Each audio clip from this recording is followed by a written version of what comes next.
We're on special assignment this evening looking at what's behind the push to use tax dollars to help parents pay for low-income children to attend private schools. That's if the governor's plan to expand the school voucher program to Green Bay, Fond du Lac, and Sheboygan, among other districts in the state, is approved. Millions of dollars are already being spent on the program in the Milwaukee area to give select students another educational option. Mark Leland is uncovering the political money behind the push for vouchers. They don't meet all the expectations. A war is being waged over expanding the school voucher program in Wisconsin. Governor Walker wants it, while public schools oppose it. The two sides squared off in Green Bay this week. I'm not here for a fight. I'm here to do what's right. Governor Walker talked up the expansion at St. Thomas More School in Green Bay, while the Green Bay School District stands to lose funding with the program and solicited parents to speak out against. And I'm concerned that expanding the school voucher program will cause significant damage to our public schools.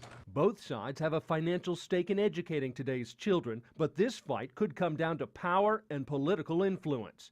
The key figures in all this are John Gard, Scott Jensen, and Jeff Fitzgerald, three former Republican legislators who controlled the state assembly in the powerful role as Speaker. All three are now lobbyists fighting for school vouchers, working for privately funded lobbying organizations. Jensen is registered with American Federation for Children out of Washington, D.C., while Gard and Fitzgerald are paid by School Choice Wisconsin, the leading advocate for vouchers in the state. Jim Bender is president of School Choice Wisconsin. The reason that those two gentlemen work on behalf of School Choice Wisconsin is they believe in the program. And they've seen the results firsthand, what's come about. John Gard was there at the inception of the program and has been part of this for more than 20 years.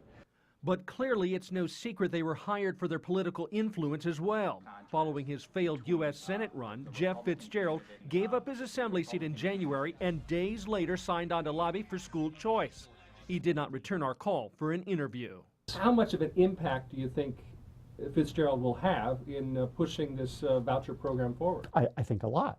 Jay Heck with Common Cause Wisconsin admits there is nothing illegal about the hire, but he says Fitzgerald's former leadership position can now be used to reclaim political favors. So there certainly is going to be a sense of being beholden to him. So there is that as well. It is the influence. Oh, so I've got myself. School Choice Wisconsin has a total of 5 registered lobbyists, including organization president Jim Bender. But Bender says even with Gard and Fitzgerald on his side, he's still fighting a lopsided battle. I would look at it this way. When you take up the Wisconsin Association of School District Administrators, the school administrators, the business school administrators, the Wisconsin Education Association Council, the teachers union, they've got more than 20 lobbyists out there on the other side of the issue. We've got just a handful. It's an expensive process. A Fox 11 fact check found School Choice Wisconsin spent $15,006 on lobbying efforts in 2011, the most recent budget year, accounting for a total of 198 hours of direct and indirect lobbying. The American Federation for Children spent $123,440 and 1,137 hours on lobbying. In comparison, WEAC, Wisconsin Education Association Council, spent more than $2.2 million on a wide variety of lobbying efforts in 2011, including the voucher issue, the second highest amount spent by any organization in the state, accounting for 10,642 lobbying hours. The Wisconsin Association of School Boards lobbyists racked up $378,000, accounting for 4,721 hours. I mean, that's how the game is played in Wisconsin. It's campaign contributions, it's hiring lobbyists that are well-known, influential, powerful. Speaking of campaign contributions, that's where those supporting vouchers excel.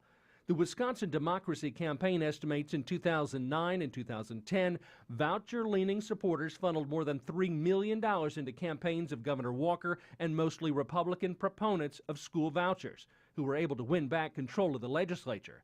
In contrast, those viewed as voucher opponents spent only $1 million to elect mostly Democrats. School Choice Wisconsin can't make political contributions, but its related Fund for Parent Choice, also run by Bender, does, and in the past 2 years has contributed $200,000 to various campaigns.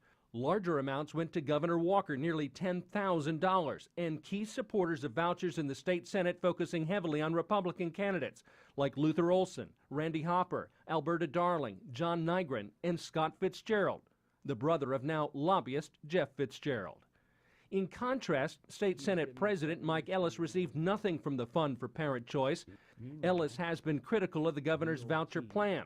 He says 10 Republican senators have expressed concern about the plan moving forward, as outlined by Walker. I'm a state senator, and I have a responsibility to do what I think is in the best interest of not only my district, but the entire state of Wisconsin. And on the area of vouchers, he's wrong. Representative Andre Jacques of Bellevue received $250 from the Fund for Parent Choice, but says you'd be hard-pressed to find any legislator who would admit to being influenced by the cash, or those lobbyists who have become part of a multi-million-dollar industry. Well, certainly, they're compensated, fairly well for knowing the process and doing their best to try to influence legislators, but I think ultimately legislators try to stay very independent of that.